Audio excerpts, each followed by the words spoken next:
I'm Charlotte, 27 years old. I never thought I'd be a college student living in my car for 3 months, juggling 2 jobs. My dad's trust fund for my education vanished bit by bit while my stepmother and her kids lived well. Then my rich Uncle Walter saw me at a coffee shop, worn out and skinny. That moment flipped my life upside down. Where are you watching this from? Drop a comment below. If you've ever had to rebuild from scratch with just grit, hit that like and subscribe button. I grew up in a warm home in a peaceful Boston suburb. My childhood was full of love, laughter, and safety. My dad, David, ran a thriving construction supply business he built himself. He worked hard but always carved out time for us. Sundays were our thing. We'd whip up pancakes in the morning, hit the park by afternoon, and watch movies at night. Those traditions were my everything. My mom, Catherine, was the soul of our home. She had a gift for making everyone feel special. She volunteered at my school, knew all my friends, and cheered at every performance. Her chocolate chip cookies were the talk of the neighborhood, and our house was the go-to spot for gatherings. Mom's backyard garden was her pride, and I loved planting flowers with her each spring. She taught me that growing things builds patience and love for life. Our 4-bedroom house with a big backyard wasn't fancy, but we had all we needed. My lavender bedroom, my favorite color, had a window seat Dad built where I'd read for hours. Every birthday, my parents snuck in decorations overnight, so I'd wake to streamers and balloons. Those small acts showed their love. My dad's older brother, Walter, made it big in real estate. He lived in a mansion across town and traveled often for work. Despite their different worlds, Dad and Uncle Walter were tight. They met for lunch every Thursday, a ritual they kept for years. With no kids of his own, Uncle Walter spoiled me as his only niece. For my 10th birthday, he took us all to Disney World, a trip I'll never forget. Holidays were magic. Thanksgiving filled our house with Mom's cooking and amazing aromas. Christmas at Uncle Walter's was a grand event, with a towering tree and gifts for all. Those times made me feel part of a big, storied family. I didn't know it then, but Dad was planning my future. When I was born, he started a trust fund for my education. Each month, he added to it, even when it meant giving up his own comforts. It was enough for college and maybe grad school. Dad wanted me to have chances he never got. He'd say, "Sammy, education is something no one can steal from you." He dreamed I'd be the first in our family to graduate college. Everything changed when I was 12. Mom got headaches that wouldn't quit. After weeks of worry, we got the news: an aggressive, inoperable brain tumor. Doctors gave her 6 months. She battled for 8. Those months turned our joyful home into one of hushed voices, meds, and nurses. Medical bills piled up, even with insurance. Dad worked longer hours to pay them, still trying to be there for Mom and me. I overheard his late-night calls, haggling with insurance or setting up hospital payment plans. He tried to hide the stress, but I saw it in his worried face. I had to grow up fast. While other kids had sleepovers, I learned to manage Mom's meds, help her move, and stay strong for her.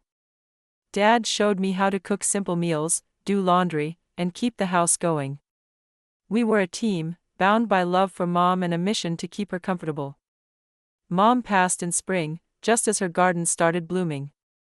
Her funeral day was beautiful, clear skies, flowering trees. It felt wrong for the world to look so perfect when we were broken. Uncle Walter stood with us at the cemetery, his hand on Dad's shoulder. Both brothers looked older than ever. The months after Mom's death were a haze of grief. Dad buried himself in work, coming home late with red eyes from crying alone. I'd have dinner ready, a skill I honed during Mom's illness. We didn't talk much about our loss, but we'd sit with photo albums, sharing Mom's memories.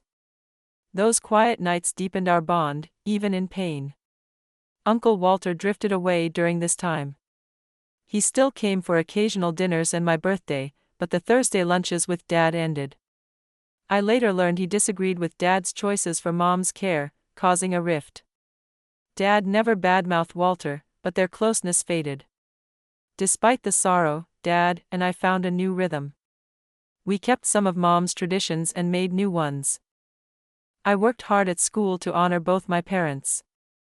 Dad kept adding to my education fund, even when money was tight after Mom's bills. Life was sadder, but we were coping together. 2 years after Mom's death, Dad introduced me to Diana. They met at a work event. She was in marketing for one of his clients. Diana was charming, polished, and seemed eager to know me. She asked about my school, friends, and hobbies with what felt like real interest. Seeing Dad smile again after so long warmed my heart. Diana had 2 kids from her previous marriage. Brandon, 17, was tall, athletic, and into business like his mom. Zoe, 15, was artistic and quiet, just a year older than me. Our first dinner together felt promising. Everyone was polite. Brandon asked Dad about his company, Zoe liked my necklace, and Diana kept the conversation flowing. I thought, maybe we could really be a family. 6 months later, Dad and Diana married in a small ceremony. I was happy for him, but it felt so fast. Still, I wanted to support him. Diana and her kids moved in, and our quiet home buzzed with new energy. Brandon took the guest room, and Zoe got the small office Dad turned into her bedroom. At first, the changes were small. When Dad was home, Diana was warm, asking about my day and praising my efforts. But when he was at work, her warmth faded. Her smiles felt forced, her questions sharp, and she started comparing me to Zoe. Brandon and Zoe followed her lead. They weren't cruel, just distant. They made plans without me, shared private jokes, and shifted the house to suit their tastes. My voice in our home slowly stopped mattering. I came home from school one day to find my bedroom half empty, filled with Zoe's art supplies. "The light's best in here," Diana said with a tight smile. "Sharing will help you girls bond." Dad loved the idea, thinking I'd agreed to it with Diana. Photos of my mom started vanishing from the house. When I asked, Diana said they were stored safely. "It's not healthy to dwell on the past, sweetie," she told me. "We're a new family now." That first Christmas, Mom's ornaments never came out of storage. Diana replaced our family recipes and holiday traditions with her own. Dad worked longer hours than ever. Diana praised his drive, saying, "You're the provider, honey. I'll handle things at home." And she did, molding our home to her liking. I overheard her talking to Dad about money, business changes, expenses. "The kids' activities are so costly," she'd say, or, "Brandon needs a car for college." Dad nodded along, grateful for her involvement. My needs, though, were brushed aside.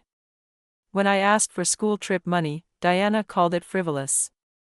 "College costs a lot, Charlotte," she said, ignoring my education fund Dad set up for me. The gap between Dad and me grew wider. Diana stirred up small fights, then played peacemaker. "Charlotte's just at that rebellious age," she'd tell Dad when I spoke up. "She's hurting our family," she'd add, making Dad feel caught in the middle. I fought to keep my bond with Dad alive. I'd wake early on Saturdays for breakfast, just us, talking school, work, or Mom's memories. Those moments faded as Diana filled mornings with family plans, cutting our time short. I tried to be okay with it. Dad seemed happier, or at least stable, after so much grief. I didn't want to ruin that, so I stayed quiet, focused on school, and dreamed of college freedom. A year after their marriage, the family business hit rough waters. Dad brought work home, poring over papers at the dining table, worry etched on his face. Diana brought him coffee, rubbed his shoulders, and promised to help.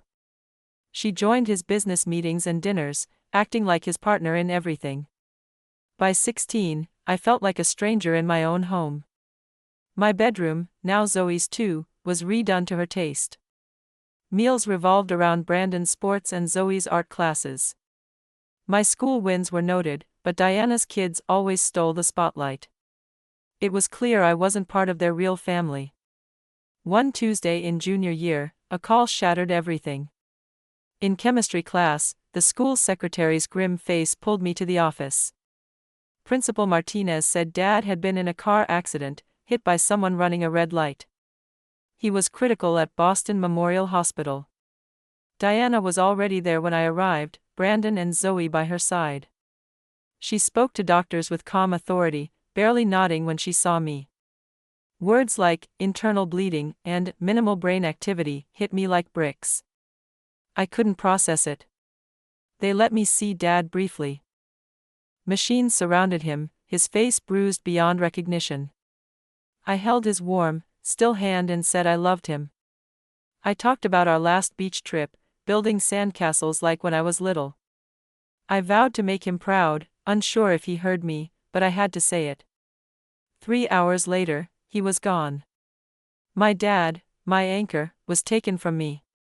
At 17, I was utterly alone. The hospital waiting room blurred with voices and faces. Uncle Walter appeared, looking older, shocked, hugging me tightly. "I'm so sorry, Charlotte." Diana pulled him aside for a private talk, and I didn't see him again until the funeral. The days after felt unreal. Diana planned the funeral without asking me. It was at a church Dad never went to, led by a minister who didn't know him. Diana chose a fancy casket and flowers, acting the heartbroken widow. Her speech at the service gushed about their short, passionate marriage, centering her and her kids. I sat in the front row, numb, disconnected. This wasn't my dad's tribute. No mention of his jazz love, corny jokes, or Valentine's heart-shaped pancakes. The man they described felt like a stranger. Uncle Walter was at the funeral but avoided Diana. Afterward, he slipped me his card. "Call me soon," he whispered. "We need to talk." Before I could reply, Diana steered me to relatives offering condolences. 3 days later, we met Dad's lawyer for the will reading. Dad had updated it after marrying Diana. She got the family business, meant to pass to me when I was ready. The house went to her too, but I could stay until college was done. My education trust fund was safe, but Diana controlled it until I turned 25. The lawyer said it could cover a top university and grad school if I wanted. A separate inheritance would come at 25, setting me up for life. Diana nodded through the meeting, squeezing my hand too tightly, almost possessively. As we left, she started talking about managing assets carefully in tough times. Once the will was settled, Diana's demeanor shifted completely. That night, she called a family meeting. Brandon and Zoe flanked her on the sofa, a united front. I sat alone in Dad's old favorite armchair. "We need to talk about practical arrangements," Diana said, "all business. Charlotte, you're moving to the upstairs bedroom. Brandon needs your room for college commuting and his workout gear." I protested when they cleared my childhood bedroom for Zoe's art supplies, but Diana's face turned cold. "This house is mine now," she snapped. "I decide how it's used. Your dad would want what's best for all of us, not just you." That night, Brandon and Zoe helped Diana move my things to the attic, a cramped, chilly room with sloped ceilings. Many of my belongings, including Mom's keepsakes and family photos, vanished in the move. Within weeks, every trace of my parents' life was gone from the house. New photos of Diana, her kids, and sometimes Dad replaced ours. It felt like Mom never existed, and my childhood was erased. The atmosphere at home grew toxic. Diana criticized my looks, my grades, everything. "Your dad worked himself to death for you," she'd say. "Show some gratitude." Brandon treated me like an intruder, barging into my room, taking my stuff without asking. Zoe was quieter but loyal to them, watching my every move like a spy. Diana controlled my money, demanding receipts for every pencil or shirt. "I'm the trustee," she'd remind me. "Your dad trusted me with his money." Basic needs felt like luxuries. I had to beg for school supplies while Brandon got a new car and Zoe went to a pricey art camp. My last year of high school was a test of survival. I stayed at school as much as possible, joining clubs to avoid home. I worked part-time at a bookstore, hiding every penny in a secret account. I studied hard, knowing scholarships could free me from Diana's grip. Her emotional abuse was relentless but sneaky, invisible to outsiders. She never hit me, but her words cut deep. "You're only here because of your dad's pity," she'd say, calling me a burden. She compared me to her kids, dismissing my successes. I clung to the hope that college would be my escape. I applied to schools far and wide, chasing scholarships for independence. Each acceptance letter was a glimmer of hope in a dark time. Getting into Northeastern University, my top choice for business management, should have been pure joy. I opened the letter alone, tears falling as I read the congratulations. I could almost hear Dad's voice, "I knew you could do it, Sammy." But Diana crushed that moment. She glanced at the letter, unimpressed. "Northeastern's expensive. The trust might not cover it with the business struggling," she said. "Try community college." I pushed back, reminding her Dad saved that money for my education. She agreed reluctantly but vowed to watch every penny. "As trustee, I'll make sure it lasts 4 years," she said. No extras. Every semester's tuition was a fight. Diana demanded proof for every fee, even calling textbooks unnecessary. I needed a laptop for school, but she pointed me to the family's old desktop. She'd end each talk reminding me to be grateful for her generous oversight. Still, my first 2 years at Northeastern were a relief from Diana's control. I shared a dorm with Jessica, a freshman who became my friend. That tiny room felt like heaven compared to home. I dove into studies, joined clubs, and started building my own life. I went home only for major holidays, each visit worse than the last. Diana would list my failures, then brag about Brandon's business school wins and Zoe's art progress. My room's contents kept shrinking, my things shoved into garage boxes. After sophomore year, I landed a Boston internship to avoid going home. Diana wasn't happy but couldn't argue with the experience. That summer, managing my own sublet and budget, I tasted real freedom. My junior year brought a bombshell. Diana summoned me for a financial discussion. At her dining table, spreadsheets in hand, she said the family business was failing. "The economy's rough," she claimed, though I'd read construction was thriving. She said tough choices were needed. My education funding was slashed. She'd cover tuition, but I'd pay for housing, books, everything else. She blamed the trust's poor performance and refused to show me statements. "I don't like your lack of trust," she snapped. "Your dad chose me for a reason." At the university's legal aid office, a student lawyer said I needed proof of mismanagement, proof I couldn't get. With no resources to fight, I had to adapt. I worked more hours at the campus bookstore and added a waitressing job. My grades dipped, but I was determined to finish my degree. I cut costs, eating at work and buying used books. That summer, I had to return to Diana's house while hunting for affordable housing. What I found broke me. My bedroom was now a gym with a shiny new treadmill and weights. No bed, no desk, nothing to show I'd ever lived there. My belongings were in the garage, many ruined by dampness or gone. "You're never here," Diana said when I confronted her. "Brandon needs this space." That night, sorting through my ruined things, I overheard Diana and Brandon in the kitchen. "The trust fund saved the business," she said. "How long can we use it?" Brandon asked. "Until she's 25 or graduates," Diana replied. "I've moved small amounts carefully." "She'll never have proof," she added. "The paperwork looks clean." "Your dad was meticulous with paperwork," Diana told Brandon. "On paper, it's all legit investments gone bad." Their words made my stomach churn. They were stealing my inheritance, the money Dad saved for my future. The business troubles? Likely a lie to siphon my trust fund for their gain. I'd been naive, trusting Diana to honor her role as trustee. That night, on the lumpy sofa in what used to be my home, I made a plan. I wouldn't confront Diana yet. I'd support myself, document everything, and build a case when I could fight back. I couldn't risk her cutting me off from what was left of my trust. The next morning, I lied to Diana, saying I'd found summer housing in Boston with friends. I needed to get out before my anger gave me away.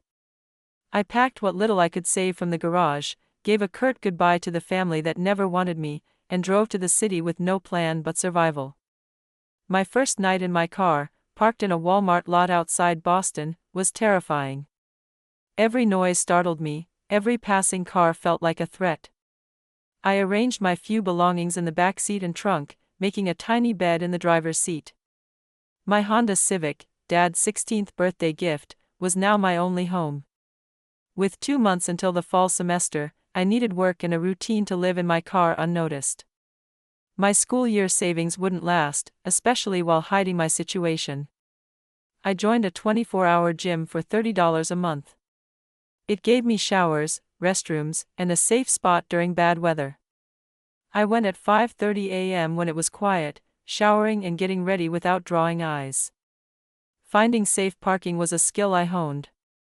I rotated between the Walmart lot, a quiet street near campus, and a mall garage with lax security. I never stayed anywhere more than 2 nights to avoid suspicion. Hospital lots were a backup, busy and secure, safe for a woman alone. I landed a 6 a.m. coffee shop job near campus. The early hours fit my car-sleeping life, and my boss liked my eagerness. Tips were good, plus free coffee and cheap food kept me going. It gave me a place to be during the day. Evenings and weekends, I worked at a mall clothing store. Between both jobs, I clocked nearly 70 hours a week, too busy to dwell on my reality. Every cent went into a secret bank account, my safety net hidden from Diana. Living in my car was brutal. My back ached from the seatbed. Boston's summer heat and humidity made sleep nearly impossible. I cracked windows for air, always wary of safety. Rain was the worst, leaving my car damp and muggy. I built systems to survive. Clothes stayed in vacuum bags in the trunk. A cooler with coffee shop ice held food. My laptop and documents lived in my backpack. I did laundry weekly at a laundromat, studying while clothes spun. Hygiene took creativity. Dry shampoo saved me when I couldn't shower before work. Baby wipes were for quick cleanups. I kept my look neat to avoid questions, rotating my few outfits carefully. The library became my haven. Cool, quiet, and free, it was perfect for studying and Wi-Fi. I stayed from open to close, using study rooms and computers. Librarians saw me as a dedicated student, clueless I had nowhere else. Restrooms were a constant worry. I mapped out clean, private ones at coffee shops, bookstores, and fast food joints. I became an expert at navigating Boston's public spaces, memorizing which coffee shops let non-customers slip into their restrooms and which demanded a purchase, a small coffee or a side of fries to earn a key. I built a mental map of these spots, from quiet bookstores to bustling fast food joints, each one a small victory in maintaining my dignity. I'd duck in, use the facilities quickly, and leave before anyone noticed, always keeping my movements smooth to avoid suspicion.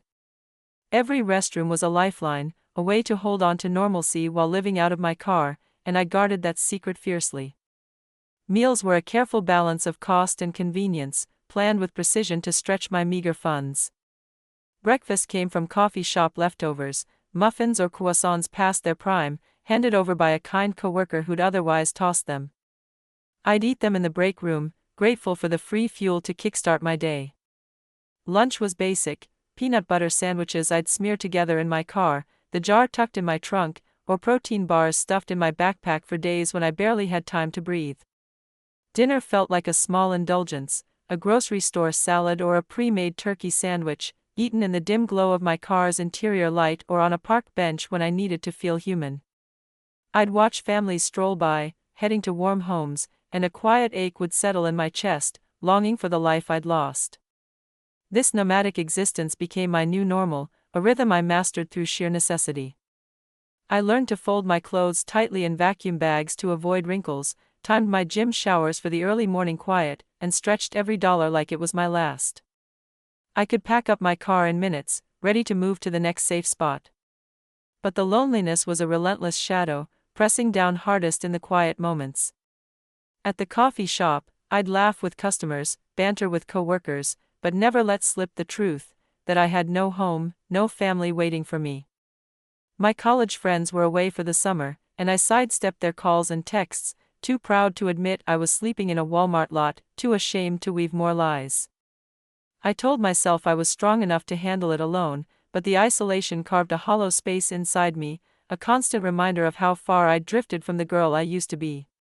When the fall semester rolled around, I piled classes onto my already punishing schedule. Mornings meant racing to lectures, afternoons were for coffee shop shifts, and evenings were spent ringing up sales at the mall's clothing store. Late at night, I'd find an empty campus building, hunching over textbooks under harsh fluorescent lights until a security guard's polite cough signaled it was time to leave. Then I'd trudge back to my car, curling into my sleeping bag for a few hours of fitful sleep, the seat's contours digging into my back. The exhaustion wasn't just physical, it seeped into my mind, dulling my focus, but I pushed forward, clinging to the hope that my degree would be my ticket out of Diana's control. My professors started noticing the shift in me. Where my essays once sparkled with insight, they now felt flat, rushed. In class, I struggled to stay awake, my contributions to discussions sparse and uninspired. Dr. Patel, my marketing professor, pulled me aside one chilly October afternoon after class. Her office smelled faintly of jasmine tea, and her eyes were kind but piercing. "Charlotte, are you okay?" she asked. "Your last paper wasn't your usual caliber, and you look like you're carrying the world."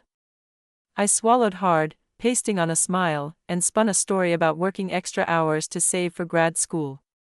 "I'm handling it," I said, voice firm.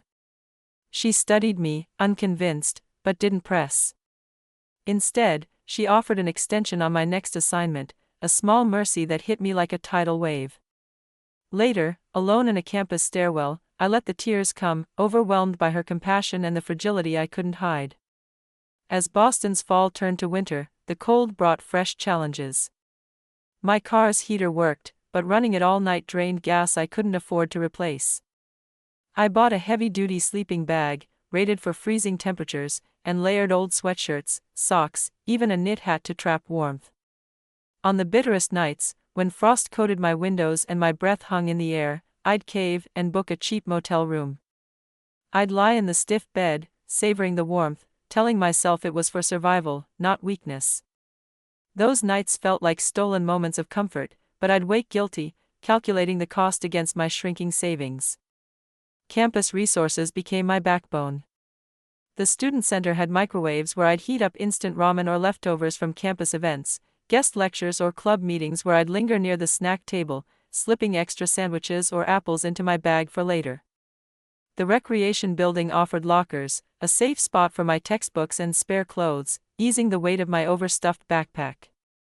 Computer labs were a haven, their free Wi-Fi and quiet desks letting me hammer out assignments without burning through my data plan. I moved through these spaces with purpose, blending in, never letting on that they were my lifeline in a world where I had no real home. To the outside world, I was just Charlotte, the driven student who worked hard and studied harder. My co-workers admired my hustle, my classmates envied my discipline, but no one saw the cracks. No one knew that after my shifts, I didn't go home to a cozy apartment or a family dinner. I'd drive to a parking lot, check my locks, and settle into my car, the only place I could call mine. I kept my appearance meticulous, ironing my uniform in the gym's bathroom, brushing my hair with a compact mirror, flashing a smile that hid the exhaustion. But every night, as I double-checked my windows and tucked my keys under my pillow, the weight of living a lie grew heavier. 3 months into this double life, fate stepped in. It was a chaotic morning at the coffee shop, the air thick with the scent of roasted beans and steamed milk. I was in my groove, hair neatly pinned, uniform pressed despite the gym's flickering lights, smiling through the breakfast rush. As the line dwindled, a familiar voice ordered a plain black coffee. I looked up, heart stopping. Uncle Walter stood there, his hair grayer, face lined with age, but his eyes unmistakably kind. "Charlotte, is that you?" he asked, shock softening his voice. I nodded, suddenly aware of how thin I'd become, how the concealer couldn't fully mask the shadows under my eyes. "Hey, Uncle Walter," I said, forcing calm. "It's been a while." He stepped aside, letting other customers order, and waited patiently until my coworker took over the register.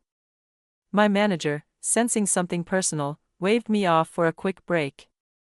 Walter motioned to a corner table, and I sat, nerves jangling. "Why are you working here?" he asked, his voice free of judgment, only concern. "I thought you'd be focused on school. Diana told me you were thriving at Northeastern." Her name ignited a spark of anger. "When do you even talk to her?" I asked, sharper than intended.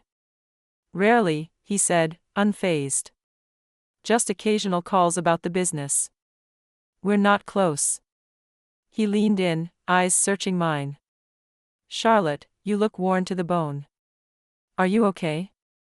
Maybe it was his warmth, or maybe I'd bottled up the pain too long, but my guard crumbled. Tears pricked my eyes, and I swiped them away, mortified to break down at work. "I'm off at 2, I whispered, voice barely steady. "Can we talk then?" He nodded, his expression grave. "I'll be back. We need to talk." Those 4 hours felt like an eternity, each coffee I poured a tick of the clock. When my shift ended, Walter was waiting outside in his sleek, silver sedan, a stark contrast to my dented Honda Civic, its paint chipped from years of wear. He suggested lunch, and I chose a small cafe I knew well, where the prices wouldn't make me flinch if I had to cover my share. Over turkey sandwiches and iced tea, my story spilled out like a dam breaking. I told him everything, how Diana seized my home after Dad's death, her stranglehold on my trust fund, turning my bedroom into Brandon's gym, the conversation I overheard about her draining my inheritance to prop up the failing business. I admitted I was living in my car, working 2 jobs, barely holding on to my studies. Walter listened without a word, his face darkening with every detail, hands clenching the table's edge. When I finished, he sat still, jaw tight, eyes burning. "I had no idea," he said, voice low with anger. "I knew Diana and I didn't get along, but this? To do this to David's daughter?" He shook his head, guilt etching his features. "I should have checked on you after he passed." "It's not your fault," I said, a strange lightness settling in me as the truth found air. He reached across, taking my hand firmly. "This stops now, Charlotte. No niece of mine lives in a car while that woman steals your future. Come with me." His words were a lifeline, his resolve unshakable. After lunch, he insisted on seeing my car, parked in a nearby lot. His face grew grimmer as he took in my makeshift home, clothes neatly packed in vacuum bags, a cooler with melting ice, a folded blanket on the driver's seat where I slept. "This is unacceptable," he said, voice like iron. "Pack what you need for tonight. You're staying at my house." Pride warred with desperation. "I don't want to be a burden," I said, voice small. "Your family," he replied, softening. "My only family. You're no burden. Your dad would be heartbroken seeing you like this. Please, let me help." That night, I sank into a real bed in Walter's sprawling mansion, nestled in one of Boston's wealthiest neighborhoods. The guest suite, with its plush bedding, private bathroom, and fresh pajamas from his housekeeper, felt like a different world after months of my car's confines. I lay there, staring at the ceiling, half expecting to wake up under a parking lot light. Over breakfast, fresh berries, warm pancakes that tugged at memories of Dad, Walter laid out a plan. "I've called my lawyer. We meet at 10. Tell him everything you told me about Diana's control of your trust." Mr. Greenberg, Walter's attorney, was a sharp-eyed litigator with a reputation for dismantling opponents. In his sleek office, I poured out my story, the slow erasure of my home, Diana's financial grip, the gym that replaced my bedroom, the overheard plot to drain my trust. He scribbled notes, asking precise questions to pin down dates and specifics. When I finished, he leaned back, eyes gleaming with focus. This gives us a strong case to remove her as trustee. Diverting trust funds for personal or business gain is a serious violation. Courts take a dim view of that. But Diana said the investments failed, I said, doubt creeping in. He gave a thin, confident smile. Financial records don't lie, Miss Roberts. If she's been funneling money to the business, my forensic accountant will uncover it. The investigation moved like lightning. Mr. Greenberg secured a court order for all trust and business records within days. Walter urged me to focus on school, offering his home as my sanctuary for as long as I needed. I quit the clothing store, keeping only the coffee shop job I genuinely enjoyed, its early hours fitting my routine. 2 weeks later, we sat in Mr. Greenberg's office again, his desk buried under financial statements, bank logs, and business ledgers. "We found it," he said, his tone grim but triumphant. "For 3 years, Diana systematically diverted funds from your trust to the family business. She called them investments, but there's no loan agreement, no equity stake, nothing legitimate.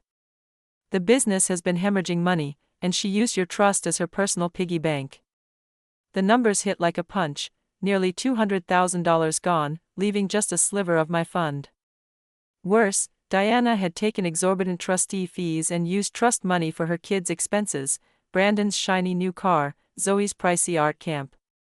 "This isn't just a civil issue," Mr. Greenberg said.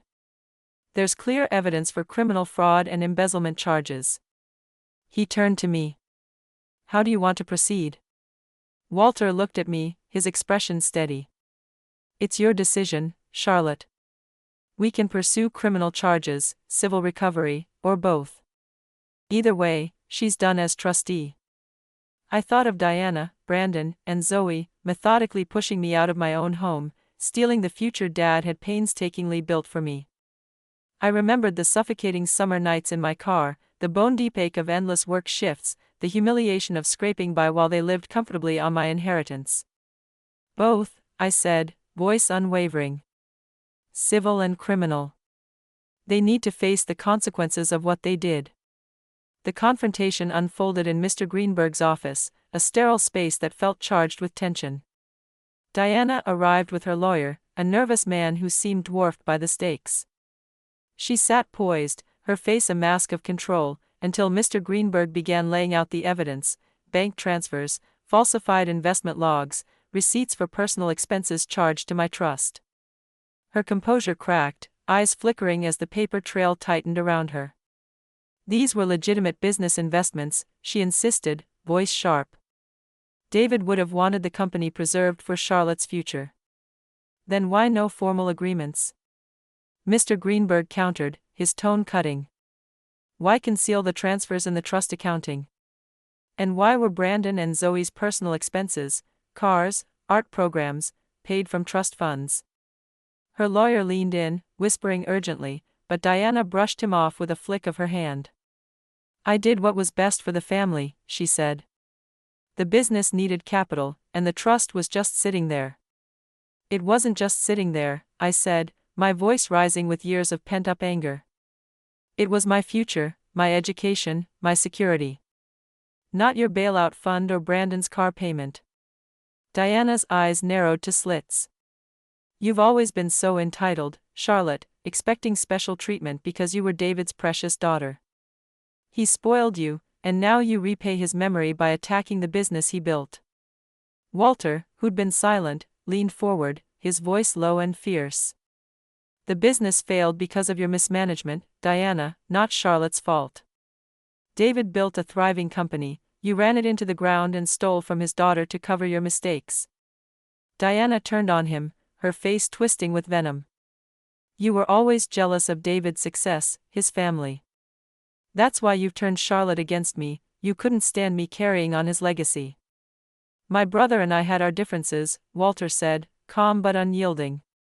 "But he'd be disgusted by what you've done. Using his daughter's inheritance to prop up your failing business while she sleeps in her car? That's no legacy David would recognize." The revelation of my homelessness pierced her facade for a fleeting moment. Shock widened her eyes before she recovered, her voice cold. If Charlotte chose to live in her car rather than follow our home's reasonable rules, that was her decision. Mr. Greenberg cut through the tension with two options: settle, step down as trustee, repay all misappropriated funds with interest, resign from the business, or face both civil litigation and criminal prosecution. Diana's lawyer pulled her aside, their hushed argument tense and hurried. When they returned, Diana agreed to the settlement, her glare promising retribution, though her power was gone. The legal process stretched over weeks but was meticulous. Diana was stripped of her trustee role, and Walter stepped in, his oversight transparent and steady. The court ordered full restitution of the diverted funds, plus interest, forcing Diana to sell her stake in the family business to cover the judgment.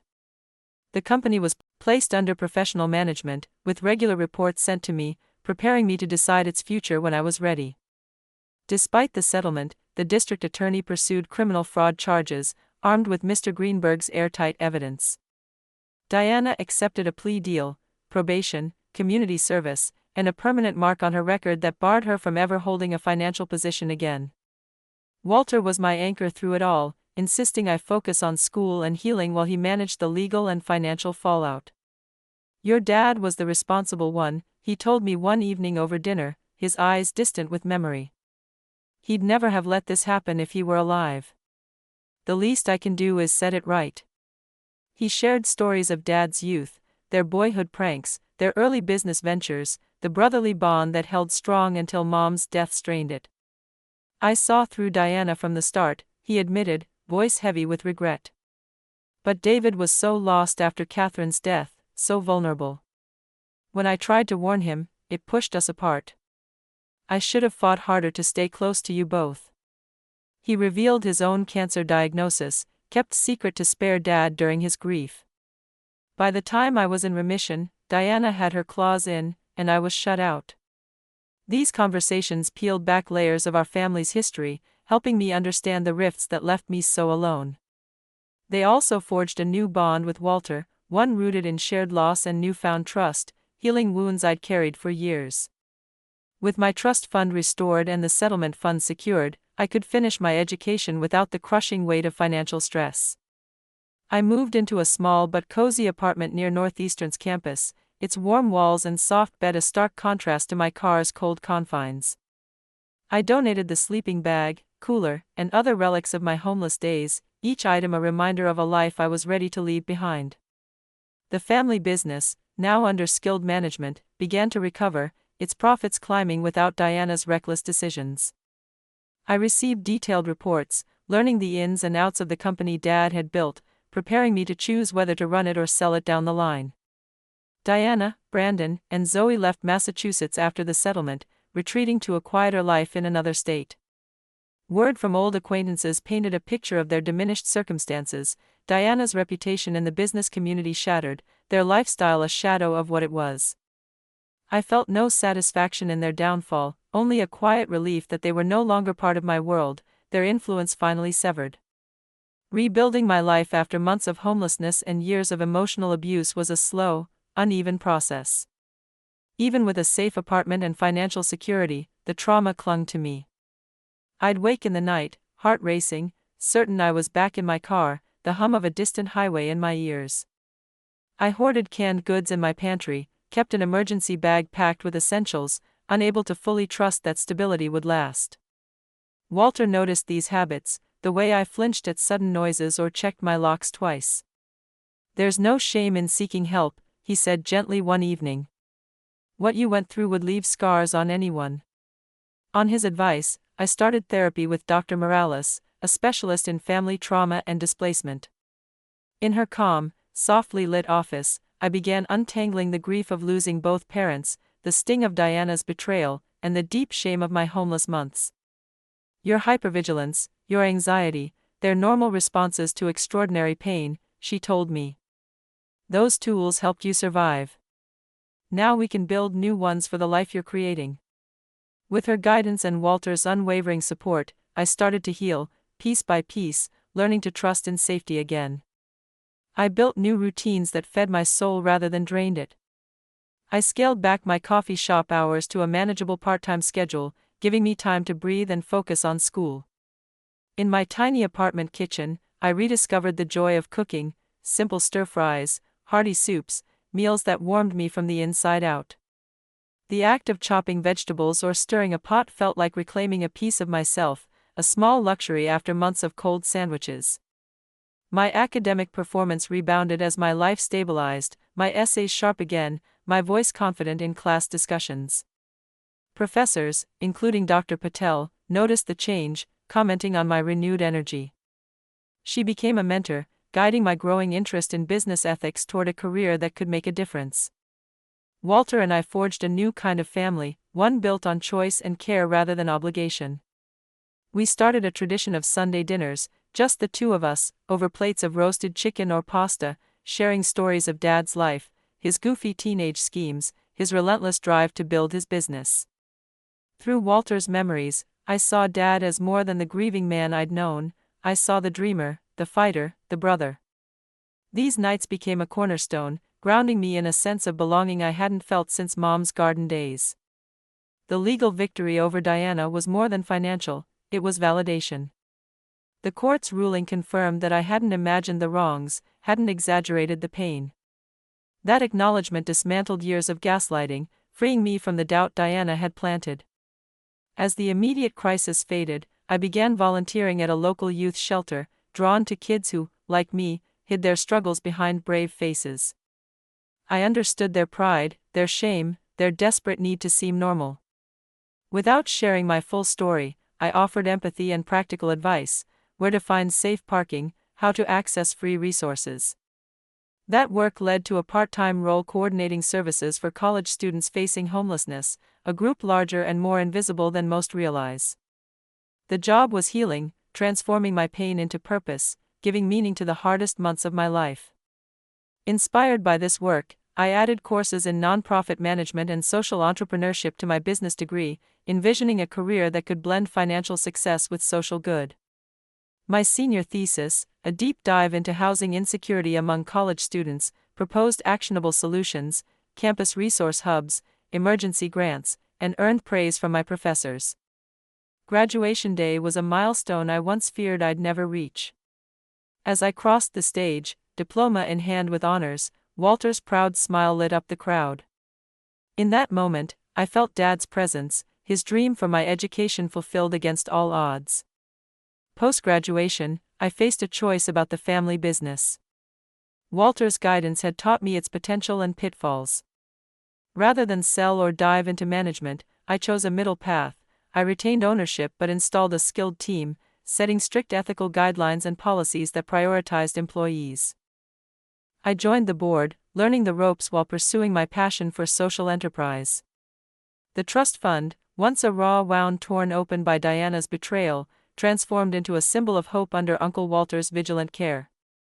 It was no longer a source of fear, a vault I couldn't touch, but a secure foundation, managed with a transparency that felt like a promise kept. Walter didn't just oversee the numbers, he brought me into the process, treating me as a partner rather than a child. We'd sit at his mahogany dining table, the late afternoon sun streaming through tall windows, as he spread out financial statements, bank records, and investment reports. With a steady hand, he'd walk me through the intricacies: how interest accrued, why diversification mattered, what risks to avoid. "This is your future, Charlotte," he'd say, his voice calm but firm. "I'm just the caretaker until you're ready to take the reins."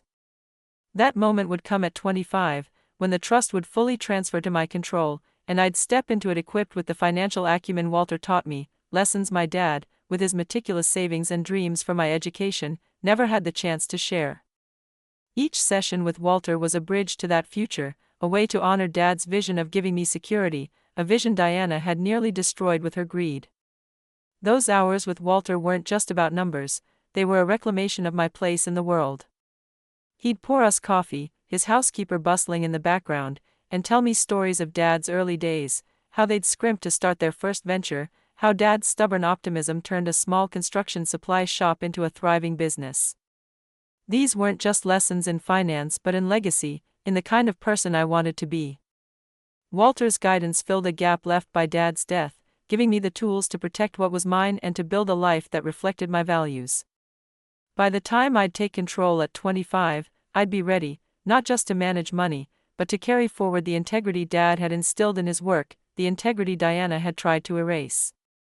This journey reshaped how I saw the world, carving lessons into my core that will guide me always. Family, I learned, isn't bound by blood or marriage certificates, it's forged in love, loyalty, and the quiet act of showing up. Walter became family in a way Diana never could, despite her brief legal tie to Dad. He was there through every court date, every tearful breakdown, every moment I doubted myself. His presence stitched together the pieces of my heart that had been torn apart by Mom's death, Dad's accident, and Diana's betrayal. He didn't just offer a guest room or legal help, he offered belief in me, a belief that said I was worth fighting for. That kind of family, chosen, steadfast, meant more than any shared DNA or shared last name ever could.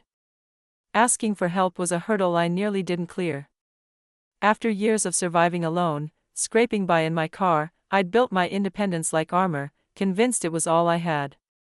But accepting Walter's support, Dr. Morales' therapy, and the quiet, unwavering acceptance of my friends didn't diminish me, it magnified my strength. It was like discovering a hidden well of resilience, one that grew deeper with every hand extended to pull me up. Walter's insistence that I stay in his home, Dr. Morales' patient unraveling of my trauma, my friends' hugs and late-night talks, they wove a safety net I hadn't known I could rely on. Vulnerability, I realized, wasn't weakness, it was a doorway to connection, a way to let others share the load I'd carried too long alone. Emotional abuse, I learned, is a silent predator, creeping in so subtly you don't see it until it's stolen pieces of you. Diana's tactics, her sharp criticisms, her gaslighting, her way of making me feel like an intruder in my own home, had chipped away at my self-worth, convincing me I deserved the scraps she left me. In Dr. Morales' office, with its soft lighting and warm tea mugs, I began to name it, to see how her words had warped my reality, making me question my value. That understanding was a weapon, sharpening my ability to set boundaries, to say no without apology, to demand respect as a right, not a privilege. It also opened my eyes to the pain others carry, pain often hidden behind brave smiles. At the youth shelter where I volunteered, I'd see it in the teenagers' guarded eyes, their hunched shoulders, their need to prove they were fine. I'd offer a listening ear, a tip about a safe parking lot, a reminder that they weren't alone, knowing how much those small acts mattered when I was in their place. That empathy, born from my own wounds, became a bridge to others, a way to turn my pain into something meaningful. Resilience, I discovered, isn't about toughing it out in solitude, it's about choosing to keep moving, no matter the road. Sometimes that road was a Walmart parking lot, my car's windows cracked for air, my body aching from the driver's seat. I'd wake to every headlight's glare, whispering to myself, just one more day. Other times, it was Walter's guest suite, its soft bed and warm walls a stark contrast to the cold metal of my Honda. It was accepting his lawyer's help, his belief that I deserved justice. The strength wasn't in whether I slept in a car or a mansion, it was in the choice to keep going, to refuse to let Diana's betrayal or my circumstances define my endgame. Resilience was the fire that kept me studying in empty campus buildings, working 70-hour weeks, dreaming of a degree that felt like freedom. It was the same fire that let me sit at Walter's table, learning to manage my trust, planning a future bigger than my past. 5 years after Walter walked into that coffee shop, my life is a testament to that fire. I work for a foundation fighting youth homelessness, a cause that runs through my veins after living it. I meet kids where they are, scared, proud, hiding their struggles, and offer them resources, hope, a moment of understanding. I know the weight of carrying a secret life, the shame of parking lots and gym showers, and I use that to connect, to help them find a path forward. My apartment in Boston is small but mine, its walls adorned with photos of new memories, laughing with friends over pizza, Walter's proud grin at my graduation, moments of joy I once thought were lost to me.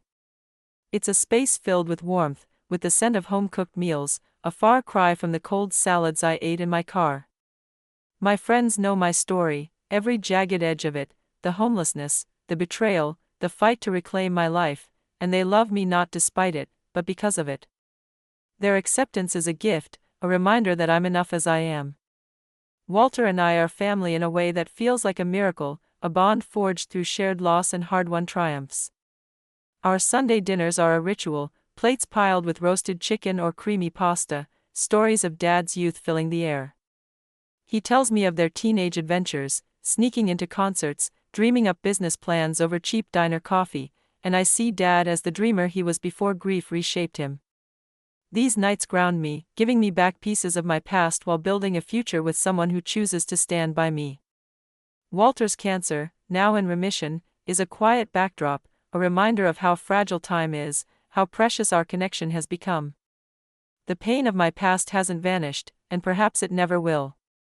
I still hear Mom's laughter in quiet moments, her voice singing as she tended her garden, a melody I'll carry forever. I miss Dad's pancakes, his silly heart-shaped stacks on Valentine's Day, his steady hand on my shoulder making the world feel safe. Flashes of anger at Diana's betrayal still surge, her cold dismissal, her theft of my future, the way she made me feel like nothing. Some nights, I wake gasping, dreams of locked car doors and distant sirens pulling me back to those months of fear. But these are just threads in a larger tapestry, not the whole picture. They've shaped me, made me grittier, wiser, more compassionate, but they don't own me. I'm more than the girl who slept in her car, more than the pain Diana inflicted. I'm the woman who fought back, who built a life from the wreckage, who found family in a man who saw me when I was invisible. If you're trapped in a dark place, feeling like the world has turned its back, know that change can come from the most unexpected corners. It might be a relative you haven't seen in years, a stranger's small kindness, or a spark of strength you haven't tapped yet. My turning point was a coffee shop counter, a familiar voice ordering a black coffee, a moment of being seen. Yours could be waiting anywhere, a classroom, a chance encounter, a quiet moment of courage. Have you ever had a moment when someone's care changed everything? Or have you been that lifeline, offering a hand to someone drowning? Share your story in the comments, it might be the light someone needs to keep going. If my journey resonates, hit like and subscribe, and share it with someone who might need a reminder that even the darkest nights can lead to a dawn brighter than you can imagine. Thank you for reading my story.